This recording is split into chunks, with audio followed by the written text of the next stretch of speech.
Assalamualaikum warahmatullahi wabarakatuh. Hai para pencari jejak pertaubatan. Bayangkan, seorang dukun santet yang puluhan tahun hidup dalam gelap, tiba-tiba bertaubat dan berangkat haji.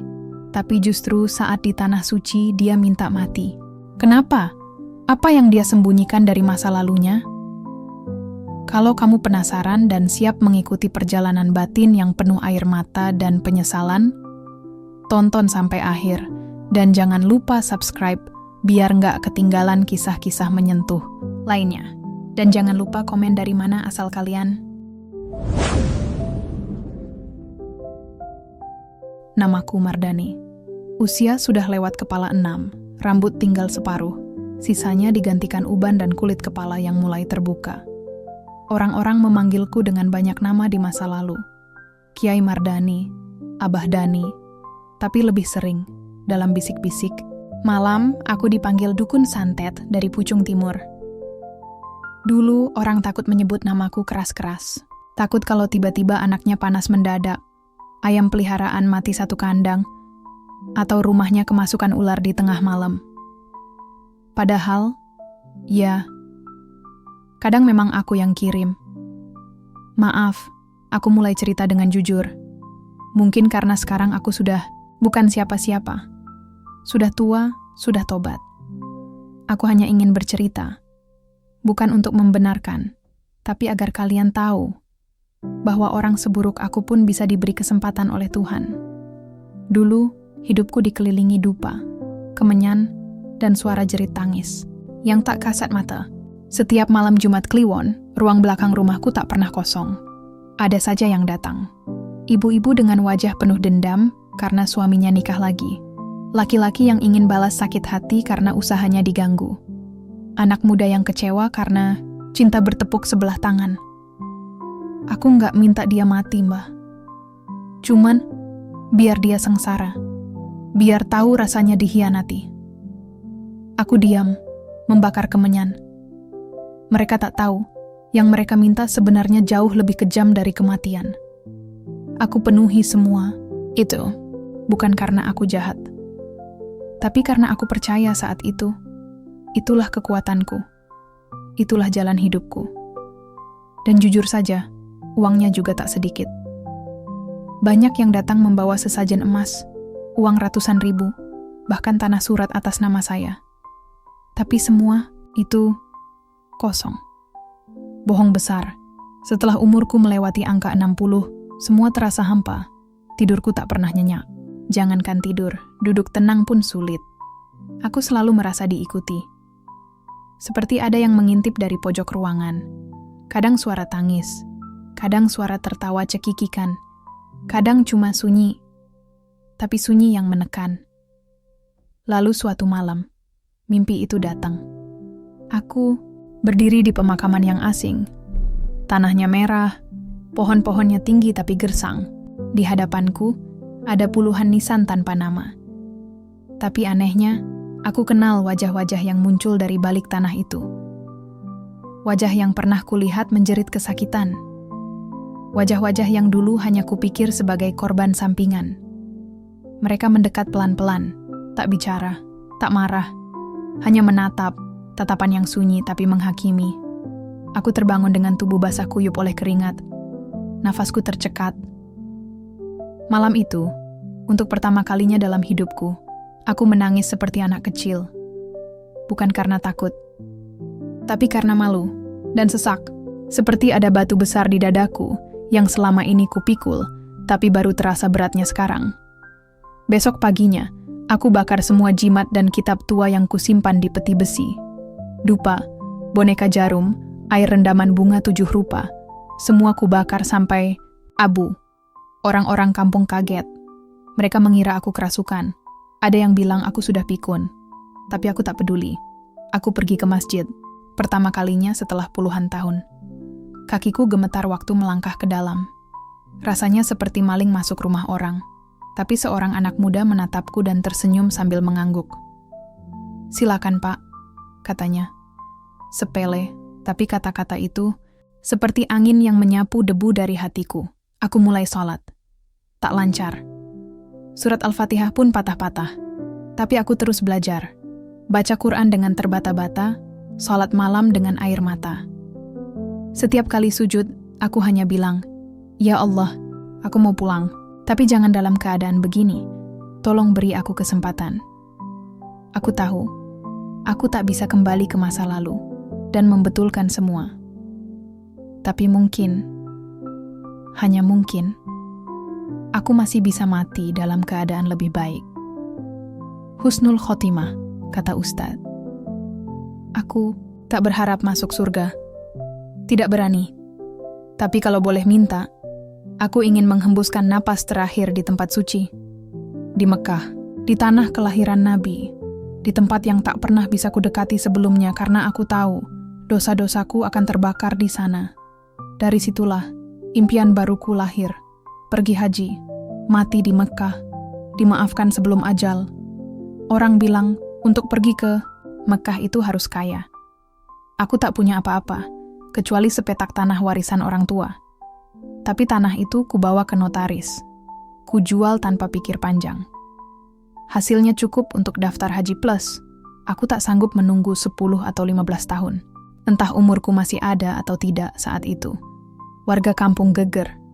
Mereka heran kenapa tiba-tiba aku berubah. Ada yang sinis.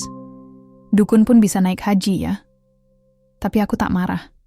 Aku paham. Memaafkan itu lebih sulit daripada mencibir. Malam-malamku kini berbeda. Tak lagi bau kemenyan, tapi wangi minyak kayu putih dari rak musholla. Tak lagi suara-suara aneh, tapi lantunan zikir lirih dari mulutku sendiri. Tapi, meskipun sudah tobat, aku tahu satu hal. Masa lalu tak pernah benar-benar hilang. Ia akan datang menagih, cepat atau lambat, dan aku hanya bisa berharap aku cukup kuat saat waktu itu tiba. Ya Allah, kalau ini caraku menebus, maka izinkan aku berjalan sampai ujung. Sampai Ka'bahmu, sampai engkau berkata, "Cukup Mardani, pulanglah dalam damai." Pagi itu langit mendung, tapi bukan mendung biasa. Ada perasaan aneh yang menyelinap saat aku duduk di teras rumah, menyesap teh pahit yang mulai dingin, udara diam, tak ada suara burung, tak ada angin, hening yang janggal.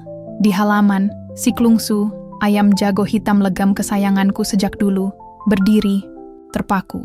Aku pelihara dia bukan karena suka ayam, tapi karena dia dulu jadi bagian dari ritual. Ayam ini dulu sering aku ajukan untuk jadi medium. Entah kenapa, dia selalu selamat. Tapi pagi itu, dia menatapku lama, seolah mengucap selamat tinggal. 5 menit kemudian, dia rebah, mati, mendadak.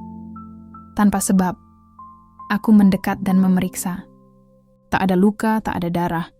Tapi matanya terbuka lebar, seperti habis melihat sesuatu yang tak mampu dijelaskan. Jujur saja, aku merasa dingin menjalar dari ujung kaki ke tengkuk. Ini bukan kematian biasa. Baru saja kubungkus bangkainya dengan koran, suara itu terdengar. Gamelan. Lirih, halus, seperti datang dari kejauhan, tapi jelas. Bukan suara dari rumah tetangga, bukan dari radio. Aku tahu betul suara gamelan ini. Ini suara yang sama yang dulu kupakai untuk memanggil roh-roh malam saat aku sedang bekerja. Dan yang lebih menakutkan, suara itu datang dari arah sumur tua di belakang rumahku. Sumur yang sudah kututup rapat dengan papan dan batu bata sejak aku bertobat. Aku berdiri terpaku. Badan ini ingin kabur, tapi kaki tak mau bergerak. Jantungku berpacu, tangan gemetar, dan otakku seperti dibanjiri kenangan lama. Satu persatu wajah orang yang pernah datang padaku, permintaan mereka, dan akibatnya. Malam harinya, aku tidak bisa tidur. Meski tubuh lelah, mata enggan terpejam. Sekali aku memejamkan mata. Bayangan sumur dan suara gamelan itu datang kembali. Akhirnya, entah jam berapa, aku tertidur juga. Tapi justru saat itulah, mimpi itu datang lagi. Aku berada di sebuah jalan panjang, gelap, hanya diterangi cahaya, samar dari obor kecil di kejauhan. Jalan itu lengang, tapi aku bisa dengar langkah kaki di belakangku. Aku menoleh, kosong. Tapi suara langkah itu terus mengikuti. Makin cepat aku berjalan, makin cepat pula suara itu. Sampai akhirnya aku berlari. Tiba-tiba, tanah di bawahku retak. Aku terjatuh ke lubang hitam yang tak berujung. Udara dingin, bau tanah basah bercampur darah. Aku terus jatuh, terjerembab. Lalu, tiba-tiba aku berada dalam liang kubur. Semua gelap, sempit, tak bisa bergerak. Lalu dari dinding tanah muncul suara. Masih mau mati begini, Dan? Suara itu tak asing. Aku tak tahu siapa, tapi aku kenal. Suara yang berat, dingin, dan penuh penyesalan. Suara itu datang dari dalam diriku sendiri. Atau mungkin dari masa lalu yang belum selesai. Aku terbangun dengan nafas terengah-engah. Dahi basah oleh keringat. Bantal basah. Seolah-olah aku benar-benar terkubur dan baru keluar dari liang lahat. Pagi itu, aku duduk lama di mushola kecil di pojok rumah. Tangan menggenggam tasbih. Bibir komat kamit. Aku tak tahu doa apa yang tepat.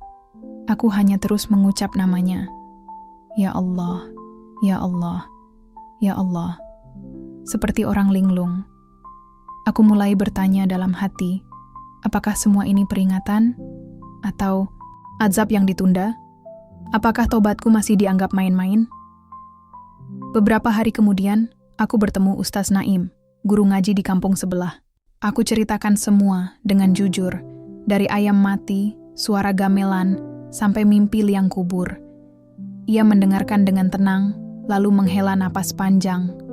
Pak Mardani, Allah itu Maha Pengampun.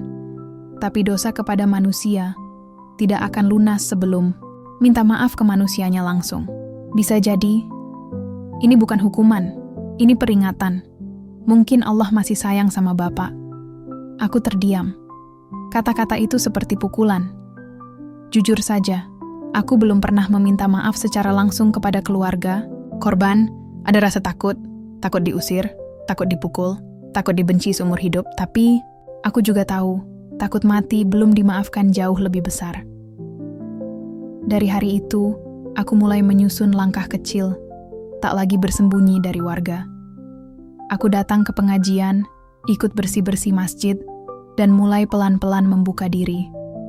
Masih banyak yang mencibir, memelototi, bahkan ada yang terang-terangan memaki.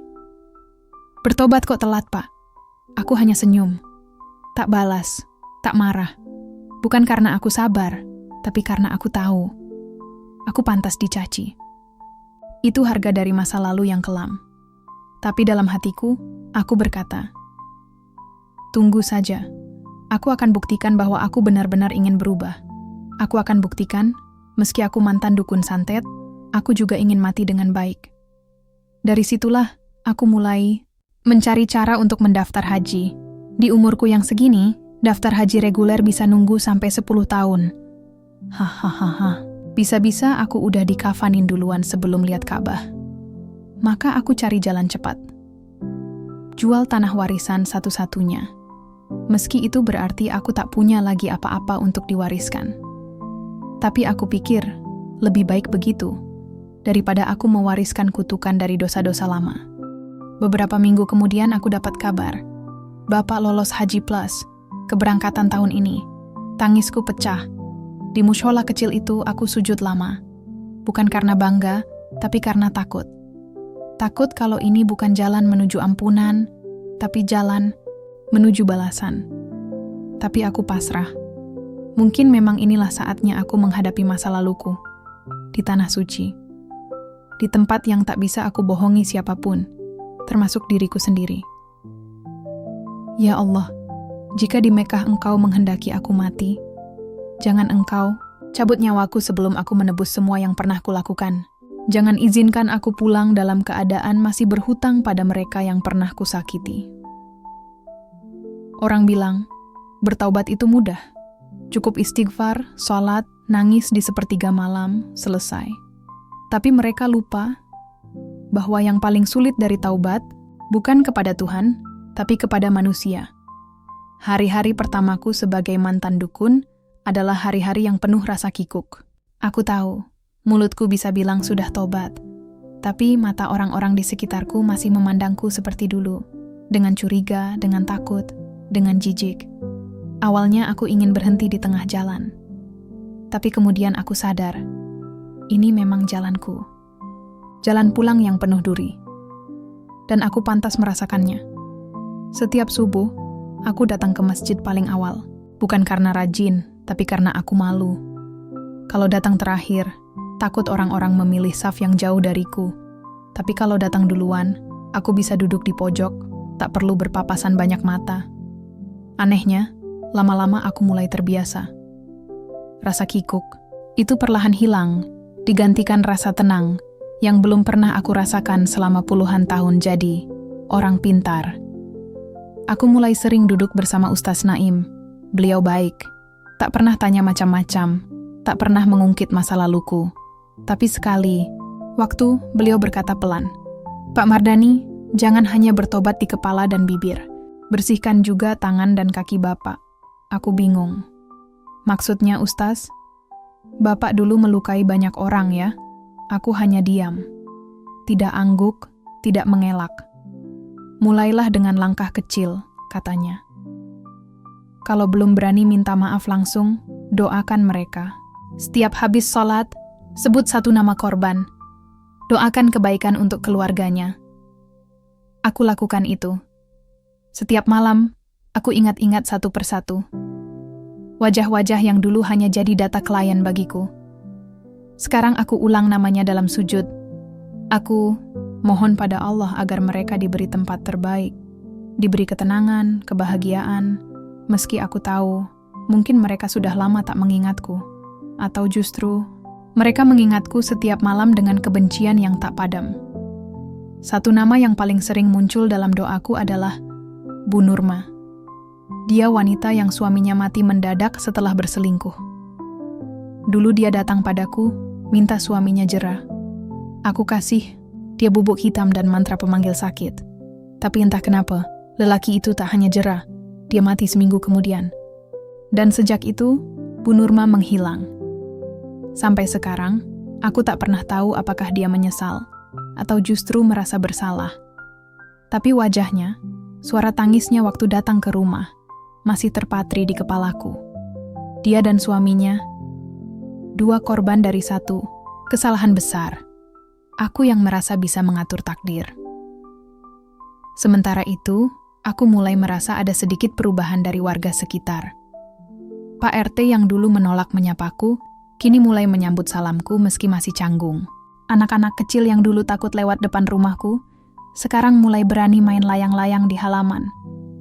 Bahkan ada satu bocah, namanya Raffi, yang suatu sore ngetuk pintu rumahku sambil bilang, "Pak Mardani, boleh saya pinjam ember? Layang-layang, saya nyangkut di atap."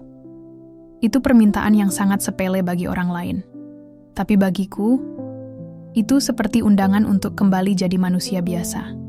Bukan dukun, bukan makhluk gelap, hanya orang tua yang tinggal sendirian dan punya ember. Malam-malamku kini berubah. Tak ada suara aneh, tak ada mimpi kubur. Tapi sekali waktu, saat aku sedang mencuci kaki di teras sebelum salat, aku melihat bayangan sendiri di lantai basah, dan aku merasa aku belum sepenuhnya bersih. Karena dosa-dosa itu, walau dimaafkan, tetap meninggalkan noda. Puncaknya terjadi ketika aku mendapat kabar dari travel haji. Paspor dan visa sudah siap. Keberangkatan tinggal 2 bulan lagi. Aku tak tahu harus merasa apa. Antara senang, takut, haru, atau semuanya campur jadi satu. Tapi satu hal yang pasti, aku belum siap mati. Meski sudah bertobat, aku tahu masih ada lubang-lubang dalam jiwaku yang belum tertambal. Malam itu aku kembali mimpi. Tapi bukan mimpi gelap. Aku berdiri di depan Ka'bah, tapi di sekitarku tak ada orang. Kosong. Hanya aku dan bangunan hitam suci itu. Aku menangis dalam mimpi itu. Lalu dari dalam Ka'bah terdengar suara. "Kalau kau ingin pulang ke sini, bersihkan hatimu. Temui mereka. Bukan hanya Allah yang harus kau mintai maaf." Aku terbangun dengan napas berat. Aku paham sekarang. Taubat ini belum selesai. Mekah bukan akhir, tapi ujian puncak. Dan agar aku benar-benar pantas berdiri di sana, aku harus menyelesaikan semua hutang. termasuk yang paling sulit, mencari keluarga korban satu persatu. Tuhan, beri aku kekuatan. Jangan biarkan aku pergi ke tanah suci dengan hati kotor. Jangan biarkan aku meninggal dengan luka yang belum ditutup. Aku siap, jika memang harus kulalui jalan paling pahit. Hari itu, aku duduk memandangi amplop putih yang ada di atas meja ruang tamu. Amplop itu tebal dan tertulis nama lengkapku dengan huruf cetak rapi. H. Mardani bin Samad. Di dalamnya, semua sudah lengkap. Paspor, visa haji plus, jadwal keberangkatan, serta kain ihram putih yang masih rapi terlipat. Aku menyentuhnya dengan hati bergetar. Entah kenapa, saat menyentuh kain ihram itu, aku merasa sedang menyentuh kafanku sendiri. Mekah, Ka'bah, tanah suci. Dulu, semua itu hanya jadi latar belakang gambar kalender yang aku gantung di dinding rumah. Tapi sekarang, dalam 2 bulan ke depan, aku akan benar-benar menginjakkan kaki ke sana. Tempat yang katanya tak bisa ditembus oleh kebohongan, tempat yang katanya bisa membakar dosa, atau membuka luka yang tak pernah sembuh. Sore itu, aku duduk lama di teras. Langit mulai oranye, angin bertiup pelan, dan pohon mangga tua di depan rumah bergoyang pelan seperti ikut merenung. Sejak kabar keberangkatan datang, pikiranku justru makin berat. Bukan tentang persiapan fisik, itu bisa dicicil, tapi tentang hatiku yang masih berkarat. Satu malam, aku buka-buka lagi catatan lama. Buku tulis bekas yang dulu kugunakan untuk mencatat nama-nama klien dan permintaannya.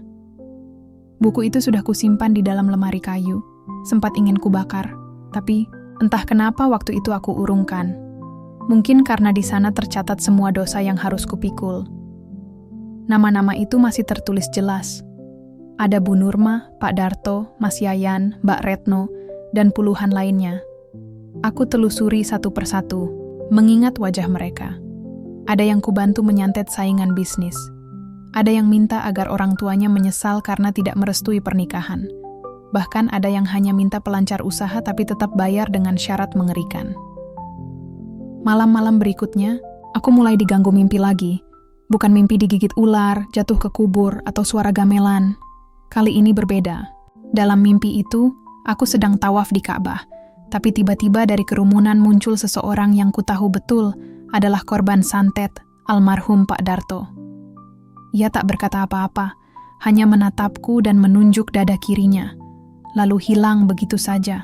Tapi yang paling membuatku merinding, aku terbangun dengan dada sebelah kiri yang nyeri. Seolah mimpi itu tertinggal bekasnya di tubuhku. Aku cerita ke Ustaz Naim keesokan harinya. Beliau hanya mengangguk pelan, lalu menepuk bahuku.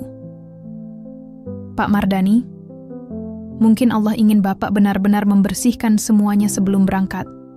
Jangan sampai ada nama yang Bapak lupakan dalam doa. Atau dalam permohonan maaf. Aku hanya mengangguk. Tapi dalam hati aku tahu, beberapa nama itu tak cukup hanya didoakan. Aku harus datang, bertatap muka, meminta maaf. Tapi itu bukan perkara mudah. Bayangkan datang ke rumah seseorang yang anaknya meninggal mendadak, lalu bilang, "Saya dulu ikut andil dalam kematian anakmu." Siapa yang bisa menerima begitu saja? Aku mulai dengan hal kecil. Mengirim surat tanpa nama ke salah satu keluarga korban. Isinya doa dan pengakuan, meski tanpa menyebutkan peran secara langsung. Beberapa minggu kemudian, aku dengar keluarga itu menyumbang makanan ke masjid. Apakah itu tanda bahwa mereka memaafkan? Entahlah, tapi aku merasa sedikit lebih ringan. Hari-hariku menjelang keberangkatan diisi dengan menyiapkan batin, bukan hanya koper. Aku rajin ikut manasik haji. Duduk di barisan paling belakang, diam, mendengarkan. Kadang aku mencatat, kadang hanya menyimak dalam hati. Yang membuatku heran, di antara rombongan jamaah haji tahun ini, aku bertemu wajah-wajah yang seperti tak asing, tapi aku tak berani menyapa. Aku takut salah. Atau aku takut ternyata mereka memang benar-benar kenal aku, dan bukan dengan kenangan yang baik. Satu ibu paruh baya pernah menatapku lama, lalu tersenyum kecut.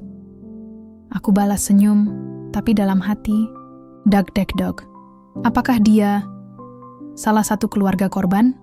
Atau apakah ini bagian dari ujian? Malam sebelum keberangkatan, aku menggelar doa kecil di rumah. Beberapa tetangga datang. Tak ramai, tapi cukup hangat. Ada yang membawa kue, ada yang menyumbang air minum. Bahkan Raffi, anak kecil yang dulu pinjam ember, datang dan memberikan gambar Ka'bah yang ia warnai sendiri. "Buat Pak De, biar nanti nggak nyasar," katanya polos. Aku tak kuasa menahan air mata. Aku peluk dia, dan dalam hati aku berdoa agar anak sekecil ini kelak tumbuh jadi orang baik, jauh dari dunia gelap yang pernah aku jalani. Setelah semua tamu pulang, aku duduk sendiri di mushola rumah. Mataku menatap kain ihram putih yang sudah aku lipat rapi dalam koper. Dan saat itu aku sadar, ihram itu tidak hanya pakaian suci, tapi simbol bahwa aku datang ke hadapan Allah tanpa gelar, tanpa kekuatan, tanpa ilmu yang bisa kutawarkan. Hanya seorang Mardani yang rapuh, penuh dosa, dan ingin pulang. Ya Allah, aku sudah di ujung jalan. Jika Engkau izinkan aku meninggal di tanah suci, jadikan itu penghapus dosaku.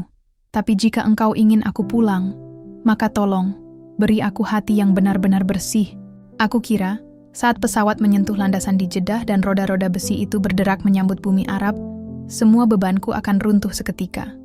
Tapi ternyata, tidak. Yang aku rasakan pertama kali justru sunyi yang asing. Bukan sunyi seperti di desa saat tengah malam, tapi semacam kehampaan yang menusuk diam-diam. Seperti ada ruang kosong dalam dada, yang tak juga terisi. Meski aku sudah begitu dekat dengan tanah suci, yang katanya bisa memeluk semua hamba yang bertobat. Saat kami sampai di Mekah, tubuh ini gemetar bukan karena lelah, tapi karena takut. Takut aku tak pantas berada di tempat ini. Takut tanah ini menolakku. Takut Tuhan berbisik dalam hatiku. Kau datang terlambat dan... Tapi saat mataku pertama kali menatap Ka'bah, aku tak bisa menahan air mata. Bangunan hitam itu sederhana, tapi agung. Seolah-olah berdiri di tengah dunia bukan untuk dipuja, tapi untuk dihadapi. Dan saat aku berdiri menghadapnya, tak ada jarak antara aku dan dosa-dosa masa lalu. Semuanya seperti berdiri di belakangku, mengiringiku masuk. Tak bisa kuusir, tak bisa kutinggal. Aku menangis seperti anak kecil. Di tengah ribuan orang yang tawaf, aku terisak pelan, menyebut nama Tuhan berulang-ulang. Ya Allah, terima aku, meski aku datang dengan tangan kotor. Hari-hari di Mekah terasa seperti mimpi. Udara panas, kaki pegal, keringat menetes tak henti. Tapi semua itu terasa ringan dibanding beban batin yang aku bawa dari tanah air. Setiap kali aku mengelilingi Ka'bah, aku membayangkan diriku seperti sebutir debu yang ingin melebur dalam rahmatnya. Tapi anehnya, semakin lama aku di sini, semakin sering mimpi-mimpi aneh datang kembali. Satu malam di hotel, aku terbangun karena mendengar seseorang menangis. Tangisnya pelan, lirih, seperti perempuan. Awalnya kukira suara dari kamar sebelah, tapi setelah kupasang telinga, tangisan itu berasal dari dalam kamar mandi. Kamar mandi yang kosong. Dengan napas tertahan, aku berdiri dan membuka pintu. Tak ada siapa-siapa, tapi air keran menetes satu-satu. Dan di cermin, aku melihat bayanganku sendiri, tapi mataku memerah, seolah sedang menangis. Aku kembali ke ranjang, duduk lama, menggenggam tasbih. Mereka ikut aku sampai sini, gumamku pelan. Entah siapa mereka, tapi aku tahu, roh-roh itu tak pernah benar-benar pergi. Mungkin bukan untuk menakutiku. Mungkin mereka hanya ingin tahu, apakah aku benar-benar menyesal. Di tengah kegundahan itu, aku mengikuti rombongan ke Raudhah di Madinah. Dan di sana, aku bertemu seseorang yang tak pernah kuduga. Seorang pria paruh baya dengan wajah keras, mengenakan kain ihram, sedang duduk di dekat mihrab. Wajahnya tak asing. Aku mengerjap beberapa kali, berharap aku salah lihat. Tapi tidak. Aku tahu persis siapa dia. Itu anak dari salah satu korban santetku. Dulu, dia masih kecil waktu ayahnya mati karena gangguan. Sekarang dia sudah dewasa dan tanpa sengaja kami berhaji di tahun yang sama. Jantungku berdetak tak karuan. Keringat mengucur meski udara di dalam masjid cukup sejuk. Aku tak tahu apakah dia mengenaliku atau tidak. Tapi ketika matanya sekilas menatapku, tatapan itu kosong. Bukan tak mengenali, tapi seperti sedang menyimpan sesuatu. Seolah-olah dia tahu, tapi memilih diam. Aku pulang ke hotel dalam keadaan lemas. Malam itu aku tidak tidur. Aku menulis sebuah surat, isinya pengakuan. Tanpa menyebut nama secara gamblang, aku menulis betapa aku menyesal, betapa aku ingin memohon maaf, betapa aku tak ingin mati sebelum dimaafkan oleh manusia yang pernah kubuat menderita. Keesokan harinya, aku masukkan surat itu ke dalam kantong plastik kecil, dan diam-diam kumasukkan ke koper pria itu yang sedang terbuka di lobi hotel saat dia sedang mengambil air zam-zam. Aku tahu, ini bukan cara terbaik, tapi itu satu-satunya keberanian yang aku punya malam itu. Aku hanya bisa berdoa, semoga dia membaca, dan semoga hatinya digerakkan untuk memaafkan. Hari-hari berikutnya, aku terus beribadah sambil dihantui rasa was-was. Setiap tawaf, setiap doa, aku sebut nama-nama yang tak pernah sempat ku bertemu kembali. Dan aku tak pernah minta mati di sini seperti dulu. Aku hanya minta diampuni. Sampai suatu malam, setelah Isya, saat aku hendak keluar dari masjid, seseorang menepuk bahuku. Aku menoleh, dan itu dia. Anak lelaki yang dulu ayahnya mati karena ulahku. Kini sudah jadi pria dewasa dengan mata yang teduh. "Pak Mardani ya?" katanya pelan. Aku tercekat, diam. Tak bisa mengangguk, tak bisa menyangkal. Dia menghela napas. Saya baca suratnya. Hening. Jantungku seperti berhenti berdetak. Lalu, dia tersenyum kecil. Wajahnya tak lagi tegang. Saya sudah lama berdamai dengan masa lalu. Tapi, mendengar dari Bapak langsung, itu sesuatu yang saya tak sangka bisa terjadi. Aku nyaris menangis di tempat. "Bapak doakan ayah saya di sini ya. Itu cukup. Kami ikhlaskan." Aku hanya bisa memeluk dia. Pelan, tertahan, tangis tak bisa kubendung. Malam itu, untuk pertama kalinya sejak aku tiba di Mekah, aku tidur nyenyak, tanpa mimpi, tanpa tangisan dari kamar mandi. Hanya hening yang tenang. Ya Allah, satu pintu sudah Kau bukakan. Semoga yang lain menyusul. Dan semoga jika aku mati di tanah ini, aku benar-benar sudah Engkau terima sebagai hamba-Mu, bukan sebagai pembuat celaka. Kalau ada yang bilang tanah suci itu tempat paling damai di dunia, aku tak sepenuhnya bisa mengangguk setuju. Bagi sebagian orang mungkin iya, tapi bagiku, Mekah adalah cermin besar yang memaksa kita melihat seluruh isi diri sampai ke kegelapan terdalam yang selama ini kita tutupi rapat-rapat. Aku pikir, setelah kejadian di Raudah, pertemuanku dengan anak dari salah satu korban, santet jiwaku akan tenang. Aku pikir, Tuhan sudah lunas menagih semua utang masa laluku. Tapi ternyata, belum. Malam ketiga menjelang wukuf di Arafah, rombongan kami menginap di hotel yang tak jauh dari Masjidil Haram. Aku dapat kamar sendiri karena jamaah lain kebanyakan berpasangan atau berkeluarga. Aku tak keberatan. Justru senang bisa lebih banyak waktu sendiri untuk berdoa dan bermuhasabah. Tapi malam itu, ada yang aneh. Sekitar pukul 2 pagi, aku terbangun karena mendengar suara orang mengaji. Lantunannya sangat merdu tapi berat, seperti suara orang tua. Nadanya panjang, seperti bergetar. Aku kira suara itu dari kamar sebelah. Tapi setelah kupasang telinga lebih teliti, aku sadar suaranya datang dari dalam kamarku sendiri. Tepatnya, dari arah lemari tempat koper dan kain ihramku disimpan. Jantungku berdetak cepat. Aku berdiri perlahan, membuka lemari. Kosong, tak ada siapa-siapa. Tapi ketika aku menoleh ke kasur, aku terbelalak. Ada seseorang duduk di tempat tidurku. Punggungnya membelakangiku, tubuhnya kecil, rambutnya panjang tak beraturan. Ia mengenakan baju putih kusam, seperti kain kafan yang sudah lama terpendam. suara mengaji itu berasal darinya. Tapi yang membuatku hampir tak bisa bernapas adalah aku mengenal sosok itu. Itu Mbak Retno. Seorang perempuan yang dulu pernah datang padaku untuk santet suaminya karena ketahuan selingkuh. Tapi setelah suaminya jatuh sakit, justru dia sendiri ikut meninggal karena kecelakaan, entah karena karma, entah karena efek balik dari santet yang salah niat. Suaranya berhenti, dia berbalik. Wajahnya setengah terbakar, sebelah kanan hitam, gosong, sebelah kiri pucat pasi. Tapi matanya yang satu itu menatapku penuh makna. Bukan dendam, tapi luka. Aku belum kau doakan, Dan, bisiknya.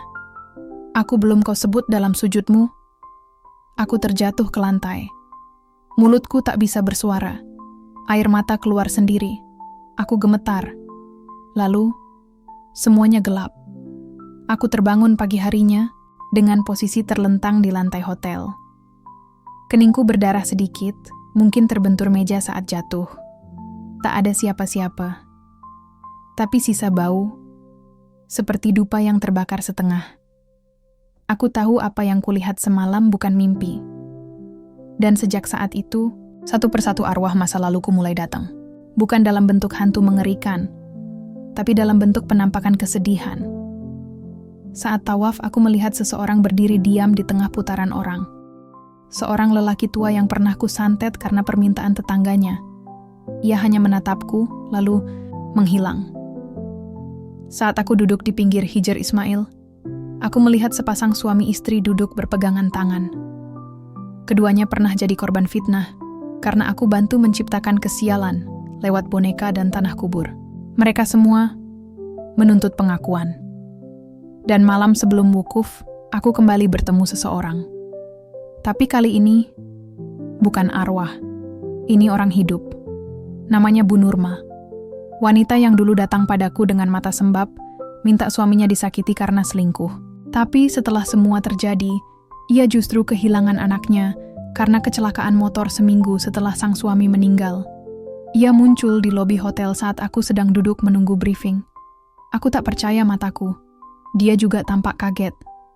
Tapi yang paling mengejutkan, dia berjalan pelan ke arahku. Pak Mardani, aku hanya bisa berdiri, terdiam, mulut kaku. Astagfirullah, saya nggak nyangka ketemu panjenengan di sini. Tangisnya pecah, bukan marah, tapi semacam lega yang nyaris menyakitkan. Sudah bertahun-tahun saya pengen ketemu jenengan, Pak. Bukan untuk marah, tapi untuk bilang, saya pun salah. Saya minta maaf juga. Dan kami berdua menangis. Di lobi hotel, di depan jamaah lain, tanpa malu. Dua orang yang terjebak dalam masa lalu yang sama-sama kelam, kini berdiri di tempat suci, saling memaafkan. Setelah kejadian itu, malam-malamku jadi lebih tenang. Tapi satu mimpi terus mengganggu. Aku berjalan di padang Arafah. Seorang malaikat datang dan berkata, "Ini tempat terakhirmu. Bersujudlah dan pilih, pulang dengan tubuh atau pulang dengan ruh." Aku terbangun dengan keringat dingin, dan aku tahu, aku akan diuji di Arafah. Ya Allah, jika malam ini adalah malam terakhirku hidup, jangan biarkan aku mati membawa nama burukmu. Jadikan aku hamba yang benar-benar bersih, meski nyawaku jadi taruhannya. Arafah, tempat di mana manusia berdiri, tanpa gelar, tanpa jabatan, tanpa kuasa, hanya sebagai hamba. Kata ustaz di rombongan, kalau engkau ingin minta surga, mintalah di sini. Kalau engkau ingin mati husnul khotimah, sujudlah di Arafah. Dan aku datang ke sini bukan hanya membawa doa, tapi membawa seluruh hidupku yang compang-camping. Matahari Arafah membakar tanpa ampun. Tanahnya kering, panas, menusuk telapak kaki walau sudah beralaskan sandal. Kami duduk di bawah tenda besar, mengenakan pakaian ihram putih, menunduk dalam diam, menunggu waktu wukuf tiba. Tapi dalam diriku tidak ada diam. Yang ada hanya degup jantung yang terus bertanya-tanya. Hari inikah aku mati? Aku tak tahu kenapa pikiran itu begitu kuat. Tapi sejak mimpi di malam sebelumnya, Mimpi tentang Arafah dan malaikat yang menyuruhku memilih antara pulang dengan tubuh atau dengan ruh. Aku merasa inilah hari penentuanku. Waktu wukuf dimulai. Semua jamaah berdiri, mengangkat tangan, mulai membaca doa. Aku juga ikut berdiri, tapi mulutku tak langsung bisa bicara. Tenggorokanku serak, mataku panas. Lalu perlahan, air mata menetes satu-satu. Bukan tangis bahagia, tapi tangis pasrah. Aku berdiri di tengah ribuan orang, tapi merasa seperti satu-satunya manusia di bumi yang sedang menunggu keputusan Tuhan. Diterima atau ditolak? Lalu aku mulai berdoa. Ya Allah, aku tahu aku datang terlambat. Aku tahu selama puluhan tahun aku sombong, menyesatkan orang, mengaku bisa mengatur nasib manusia. Tapi hari ini, di tanah ini, di bawah langit-Mu, aku tak minta surga, aku tak minta kaya. Aku hanya minta satu hal. Ampuni aku. Tangisku pecah. Aku sudah minta maaf ya Rob, satu persatu. Kepada mereka yang masih hidup, dan kepada mereka yang hanya bisa kupanggil lewat sujud. Aku tidak tahu apakah mereka benar-benar memaafkanku, tapi aku sudah menyerahkan semuanya padamu. Tubuhku gemetar. Peluh mengucur deras, bercampur air mata. Tapi aku terus bicara, terus berdoa, sampai tubuhku limbung dan jatuh berlutut. Kalau hari ini kau mau ambil nyawaku, ya Allah, ambillah di tempat ini. Ambillah saat aku sedang menghadap-Mu.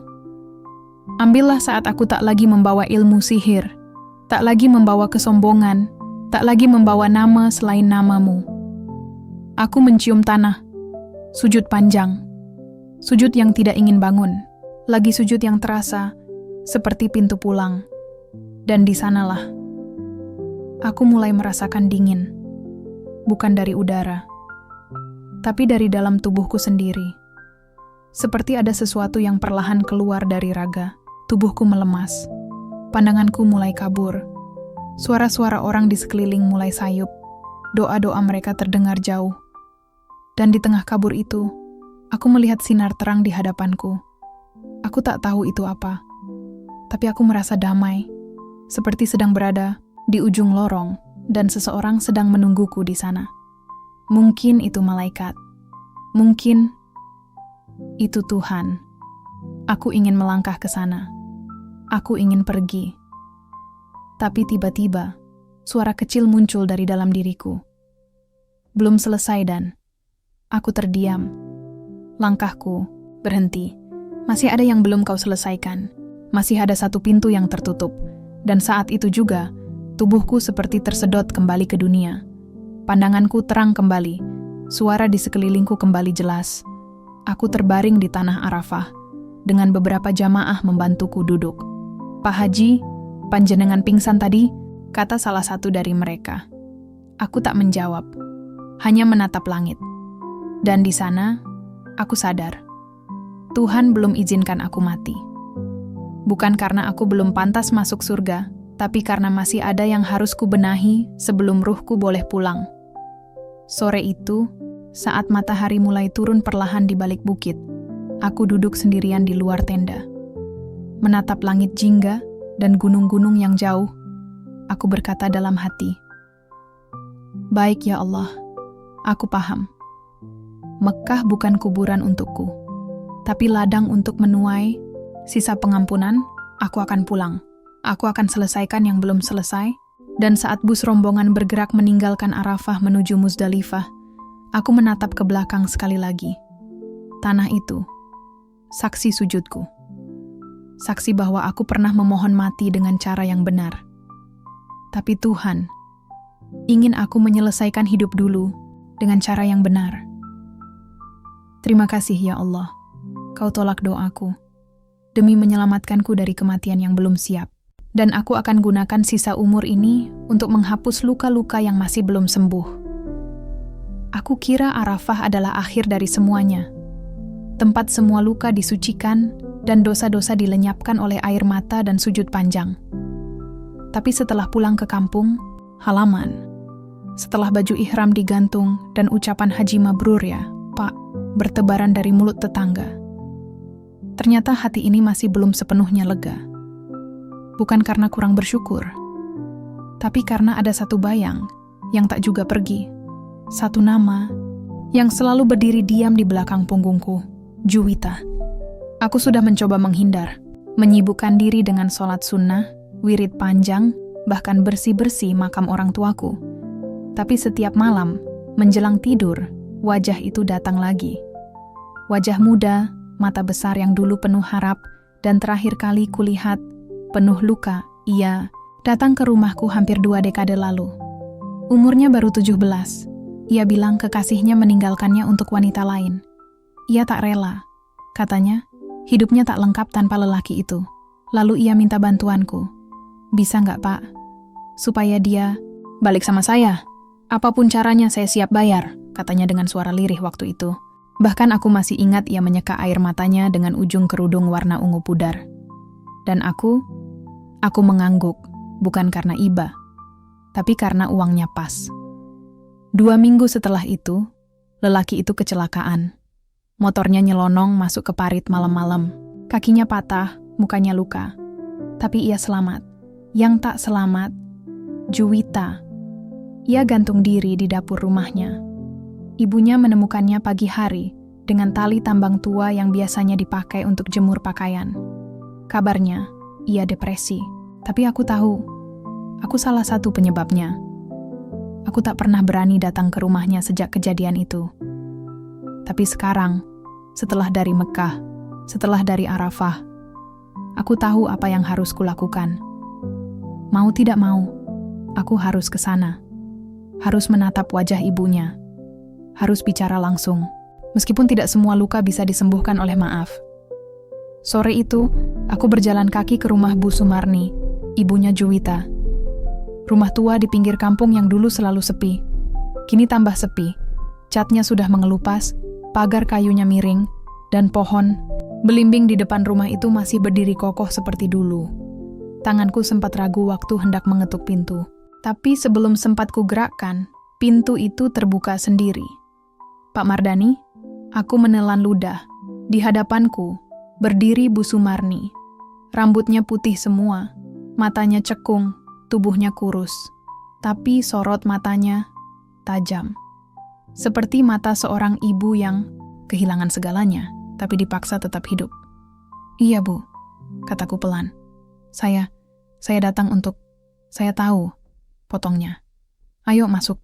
Aku tak bisa berkata apa-apa.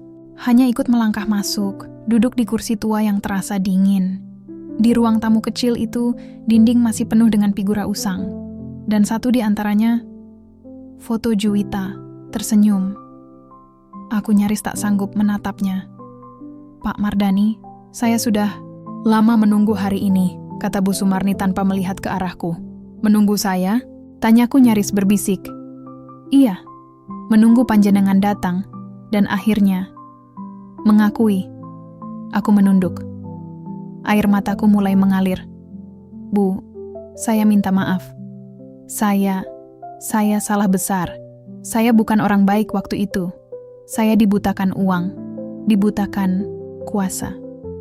Saya nggak pantas jadi manusia. Hening, lama sekali. Saya berdoa tiap malam agar Juwita damai. Saya baca Yasin buat dia. Saya sebut namanya di Arafah. Tapi semua itu nggak akan cukup kalau saya belum kesini. Belum bilang langsung ke panjenengan. Kalau saya bertanggung jawab. Bu Sumarni masih diam. Tapi matanya mulai berkaca-kaca. Lalu pelan ia berkata, "Kamu bukan orang pertama yang datang ke rumah ini minta maaf karena ikut andil dalam kematian anak saya. Tapi kamu adalah penyebab utamanya." Jantungku seperti berhenti berdetak. Tiap malam saya mimpi Juwita. Kadang dia menangis. Kadang dia cuma duduk diam di dapur. Tapi satu malam, dia bilang, "Mak, dia akan datang. Maafin dia kalau Mak sudah siap." Saya nggak ngerti maksudnya. Tapi hari ini, saya tahu. Ia menatapku. Mata yang tadinya tajam, kini mulai melembut. Pak Mardani, saya nggak bisa bohong. Luka saya belum sembuh. Tapi saya sadar. Saya pun harus belajar ikhlas. Saya sudah tua. Saya nggak mau mati dengan benci di hati. Aku menangis sejadi-jadinya. Sujud di lantai rumah itu. Menciumnya. Memohon. Saya nggak pantas dimaafkan, Bu. Tapi saya terima apapun. Bahkan kalau ibu dorong saya keluar rumah sekarang juga. Tapi, ia justru memegang pundakku. Erat. Bukan kamu yang layak diusir, tapi dosamu. Dan itu, sudah jadi urusanmu dengan Allah. Tugas saya cuma satu, melepaskan beban. Sore itu, aku pulang dengan langkah yang tak bisa kugambarkan. Bukan ringan, bukan berat, tapi lega. Ada yang luruh dalam diri ini. Ada pintu yang dulu tertutup rapat, kini terbuka meski hanya sedikit. Tapi cukup. Cukup untuk membuatku bisa tidur malam itu dan bermimpi. Bukan tentang arwah, bukan tentang darah atau tangisan, tapi hanya seseorang bersenyum jauh di antara cahaya putih juwita. Mungkin dia sudah tahu aku datang. Semua pintu telah kudatangi, tapi hanya Allah yang bisa membuka hati mereka. Tugas kita hanyalah mengetuknya dengan ketulusan. Aku kira perjalanan haji adalah puncak dari segalanya, tapi ternyata puncak itu justru jadi titik balik. Setelah semua pintu kubuka, semua wajah masa lalu kutemui, dan semua air mata kutumpahkan, hidupku pelan-pelan kembali dimulai. Bukan sebagai dukun, bukan sebagai orang pintar yang bisa menyantet atau menyambung jodoh, tapi sebagai hamba biasa yang hanya ingin membantu, bukan mengatur. Dan lucunya, ternyata banyak orang yang datang kepadaku tetap dengan permintaan yang sama. Pak, suami saya selingkuh. Bisa dibikin nyesel, Pak? Pak, usaha saya seret. Tolong dimandikan barang dagangan saya biar laris. Pak, tetangga saya sirik. Tolong dikunci mulutnya. Aku hanya bisa tersenyum kecil. Dulu aku akan menyambut semua itu dengan dupa dan mantra. Tapi sekarang, aku menjawab mereka dengan sesuatu yang sederhana. Ayo kita doa bareng. Awalnya mereka bingung. Ada yang senyum miring. Ada yang langsung pamit dengan canggung. Tapi beberapa tetap tinggal. Dan dari situlah semuanya dimulai. Setiap malam Jumat, aku membuka serambi rumahku. Aku gelar sajadah dan tikar. Aku ajak siapapun yang mau datang, sekadar untuk zikir bersama, baca Yasin, atau curhat. Tak ada upah, tak ada syarat. Cukup bawa hati yang ingin tenang. Anak-anak muda mulai datang. Beberapa ibu-ibu pun ikut bergabung. Awalnya hanya 3 orang, lalu 5, lalu 10, lalu tak muat lagi di serambi. Kami pindah ke musala kecil di belakang rumah, musala, yang dulu terbengkalai, sekarang setiap malam Jumat hidup lagi, dan aku tak lagi duduk di tengah lingkaran sebagai orang yang ditokohkan. Aku duduk di pinggir, sama seperti yang lain. Kadang cuma jadi pendengar, kadang bantu bacakan doa. Kadang cuma ikut tersenyum saat ada yang merasa lebih ringan setelah curhat panjang. Lucu ya, dulu aku merasa punya kekuatan. Sekarang aku justru merasa lebih kuat saat tak merasa punya apa-apa. Suatu hari, ada seorang ibu datang, membawa anak, lelakinya yang remaja. Badannya kurus, matanya murung. Pak, anak saya susah tidur. Sering teriak-teriak. Katanya lihat bayangan hitam. Kami udah ke dokter, nggak nemu penyakitnya. Bisa tolong dibantu? Dulu, aku pasti langsung ambil air bunga dan kemenyan. Tapi sekarang, aku hanya duduk di samping anak itu. Ku hapus pelan rambut yang menutup matanya. Namamu siapa, nak? Bayu, bisiknya. Kamu takut? Dia mengangguk pelan. Bayu.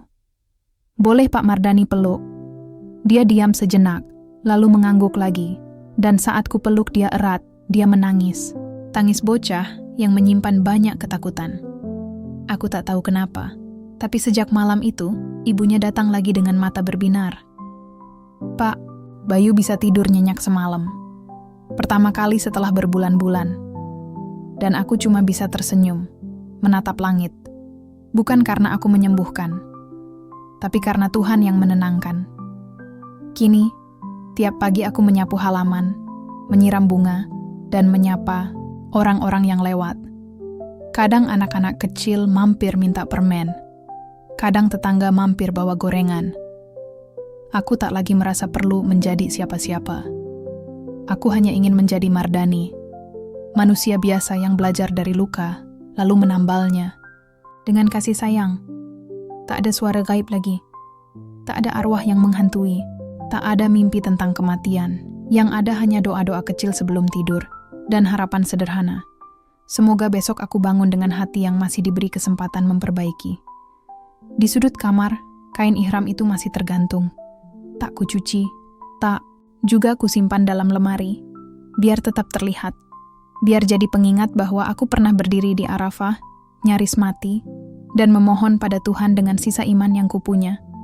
Dan Tuhan tak mengambil nyawaku saat itu, karena ternyata Dia masih ingin aku hidup. Bukan untuk memperpanjang umur, tapi untuk memperbaiki arti dari umur itu sendiri.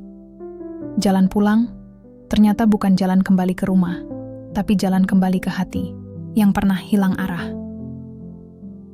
3 tahun setelah pulang dari haji pertama, aku kembali ke Tanah Suci.